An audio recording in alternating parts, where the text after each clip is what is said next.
I have two questions for Mr. Doyle and one for Ms. Othman. Mr. Doyle, your service Oklahoma is on the front lines, it seems like, in Oklahoma on innovation.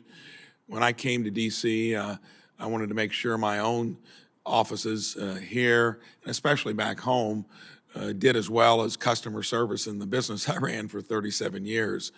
When you take that customer service to a new level, I think it shows how you can do at any level something better than maybe what was done before. Tell me how prioritizing customer service there in Oklahoma has enabled you to take it to the next level, and will it actually aid in a way to expand it further? Thank you for that question.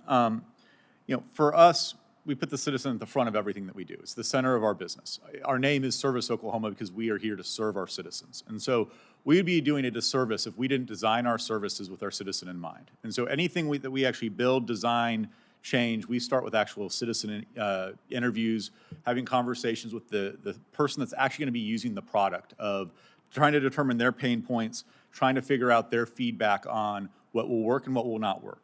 And we also want to believe that our methodology is really iterative. And so even after those initial interviews, that's not where the feedback loop starts for us. Is even after we initially launch a product, and even into all of our products today, at the end of every service, it actually asks a citizen for feedback. And we want feedback for how can we improve the service we just provided or offered you. And then we actually take that to heart and actually continually try to change and improve the products that we offer.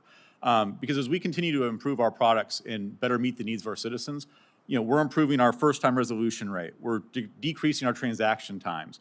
We're actually making our services more efficient for the state and actually a better product for our citizens. So, we view feedback truly as a gift.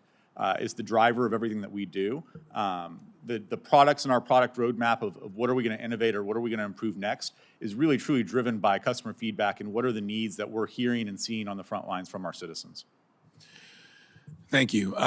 Second question would be involving federal regulations. Whenever we're going after improving or doing it right in the first place, there sometimes can be a conflict between. Sometimes it works well together. How have the federal regulations dovetailed with what you've been trying to accomplish in Oklahoma, and has it made it easier or harder to arrive at better results? We always are looking at both our federal and state regulations. Obviously, we're in a fairly regulated, highly regulated industry just from the services that we provide on a day-to-day basis. We want to be sure that we're not violating any statutes, both federally and locally, as well as jeopardizing any potential funding. So I think those are obviously key items that we're looking at. I'd say additionally, we're examining how can a burden of regulations or compliant requirements have on the speed to launch or the cost to actually implement a product. So I think we're definitely having those conversations and concerns as we're looking at future products. But for us, the really decision-making for where we go with our products and how can we actually provide us a better service is really, again, back about the customer. Is it going to generate a substantial benefit for our citizens, either through a simpler experience or more accessibility to services? What are our development or ongoing costs going to be when we're launching a new digitally enabled product? Because ideally, that shouldn't cost us any more than it was previously to offer that service. So we really want to be focused on being good stewards of taxpayer funds. And then finally, what's the impact on the citizen? Is it going to impact a high number of citizens or have a significant impact to their lives? Are really the real drivers we're looking at when deciding what services to kind of bring online. Thank you. Ms. Othman, last August I joined Chairman Casey in asking the GAO to study the federal government's compliance with Section 508. This study will examine how the federal government complies with laws requiring accessible technology. In your opinion, to what extent does the federal government comply with laws requiring accessible technology? Thank you, Senator, for the question. In my opinion, and based on my experience with my constituents, I can tell you that I believe that federal government is largely and substantially non-compliant with Section 508 across the board, that this is a systemic issue, and federal agencies that do comply are rare and far between. I can also tell you, Senator, that the number of complaints that are cataloged and processed is both significantly less than the number of issues that actually exist, and also based on underreporting to Congress and other entities. Most federal agencies don't have a structure for 508 complaints processing. So we don't actually know how bad it is. Added to that, no employee wants to sue their employer or file a complaint. Most employees will try to find workarounds. They will spend lots of time doing this. Most individuals with disabilities solve 100 problems before they even show up to work in the morning. And so if these were simple problems in terms of inaccessibility, they would solve them themselves. No employee wants to make themselves vulnerable by going to their supervisor or their agency to say, I'm struggling to do my job, period.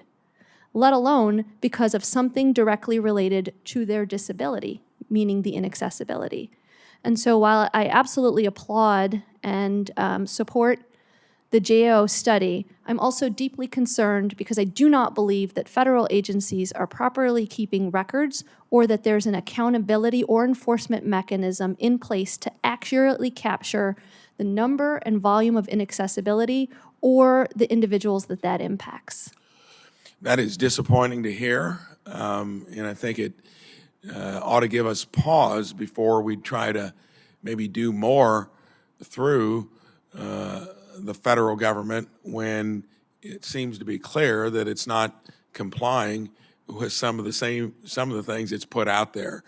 And I think it also means that we've got to make sure that states, especially the ones that are wanting to be innovative, are out there to where they have full flexibility to probably do a better job. And sadly, we've completed in my own office as a freshman Senate office 10,000 cases back home across the array of federal entanglements, and that's an amazing number in a little under 5 years. So I just think hearings like this expose, in a way, the truth of what is being done, what is not being done.